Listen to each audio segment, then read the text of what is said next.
Joining us now, Chris Farrell, Director of Research and Investigations for Judicial Watch. Chris, it's not likely that the date of this document dump was a coincidence, was it?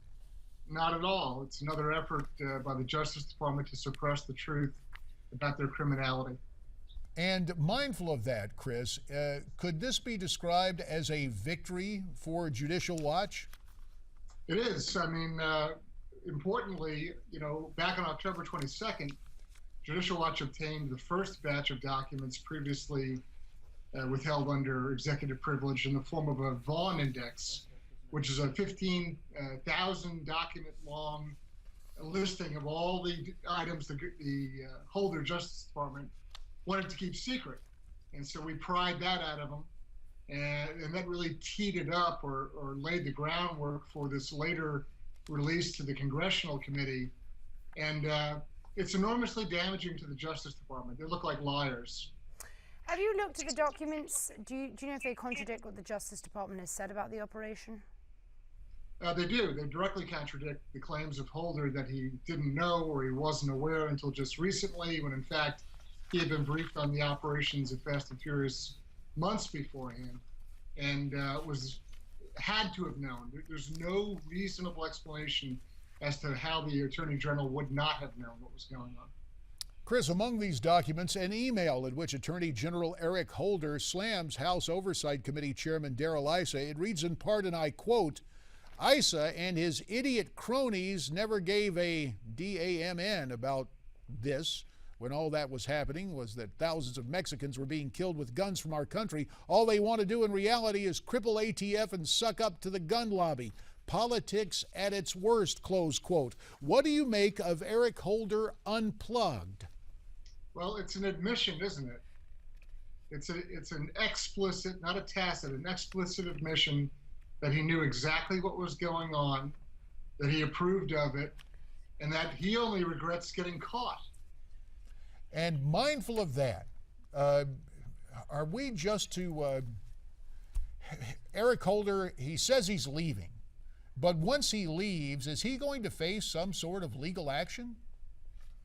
Undoubtedly, he faces some legal exposure because, I'm just speaking hypothetically, of course, someone like the survivors of Agent Terry's family, in theory, could bring, I don't know, something like a wrongful death claim against them. That's just a guess, but one would imagine that he would be subjected to additional scrutiny once he no longer enjoys the immunity of his office. Chris, we also want to talk about the IRS. Judicial Watch has announced that the IRS never actually searched for Lois Lerner's missing emails.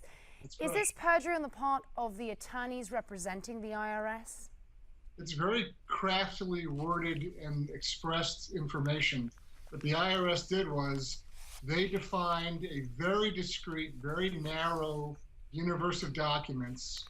They self-defined that, which would contain and restrain the universe of documents they wished to search. So every time a request was made for them to go look at documents, they'd look, but they'd only look at this shoebox size universe of documents instead of in relative terms, instead of the warehouse full of documents that exist. So every time you go back and you just look in the shoebox, surprise, surprise, you only find a very small number of responsive records.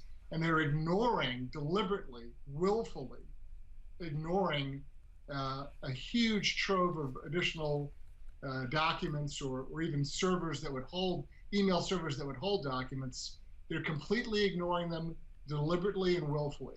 And Chris, with that in mind, if it's not a crime, sounds like it ought to be one, because this moves beyond, quote, being clever to really attempting to obstruct justice and suppress evidence. My question again, for these government attorneys or those working in collusion with the IRS, do they have some criminal exposure, or can they claim legal ethics just trying to do what's best for their client? Well, they're going to, of course, claim that they're going to vigorously defend their client. But I guess the real question is, how long will Judge Emmett Sullivan take being lied to. See, because when you lie to someone like that, what you're telling them is you think they're an idiot, that you can blow one past them, that they're not smart enough to catch on and understand what's really going on. And my guess is, I don't know for certain, but my guess is that Judge Emmett Sullivan won't think that's very funny for very long. And we also know that judges, in terms of running a courtroom, not only with courtroom decorum, but with the conduct of attorneys, have pretty free rein on throwing people in the slammer for contempt of the court and, in essence, personal contempt for that presiding judge. Do you believe that that is something, given the judicial temperament of this sitting judge, he might be inclined to do the next time these guys show up in court? Or could he even do it by extension before they reappear in his courtroom?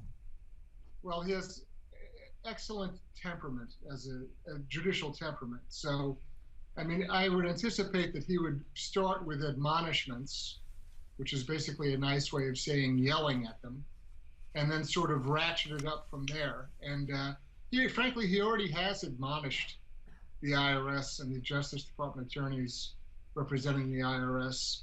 He's been very critical and very skeptical, and on his own, he demanded that they come back and provide him with additional sworn declarations about what was and wasn't done. Judge Sullivan's a very bright man, and he's not going to be buffaloed by these kind of false choice arguments that the IRS has been making. Well, we appreciate his judicial temperament, Chris, but 30 seconds remain. What about the temperament and disposition of Lois Lerner? Is she just kind of sitting back laughing about all this? I think she's sitting back sweating, frankly. Realized while she's sort of a piñata, she's an easily identifiable target for people to swing at. And it's no doubt that she did very questionable, if not illegal, things. She's an operative. She's a political operative following instructions. And my question is, who gave Lois Lerner those instructions? And that question we will continue to ask and maybe find the answer for. Chris Farrell of Judicial Watch, we thank you for your time. America's Forum continues following this update.